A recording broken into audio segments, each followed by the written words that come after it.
حضرت ابو ہریرہ رضی اللہ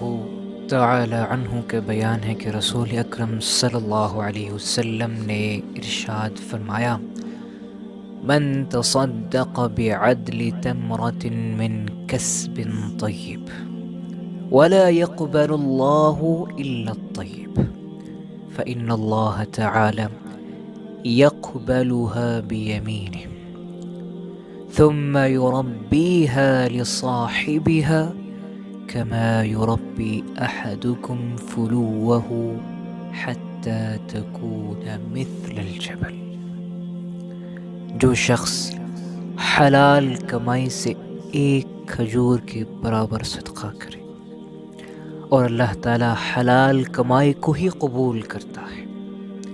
تو اللہ تعالیٰ اسے اپنے دائیں ہاتھ سے قبول کرتا ہے، پھر صدقہ کرنے والے کے لیے اس کی پرورش ایسے کرتا ہے جیسے تم میں سے کوئی شخص اپنے بچھیرے کی پرورش کرتا ہے، یہاں تک کہ وہ صدقہ ایک پہاڑ کی مانند ہو جاتا ہے۔ اللہ اکبر! کتنا کریم ہے ہمارا خالق و مالک، کھجور کے برابر صدقے کو اتنا بڑھاتا اور اس کی اتنی پرورش کرتا ہے کہ وہ ایک پہاڑ کی مانند ہو جاتا ہے۔ سبحان اللہ و بحمدہ۔ محترم حضرات، اللہ کی راہ میں خرچ کرنے والے انسان کو اس بات کا اندیشہ قطعاً نہیں ہونا چاہیے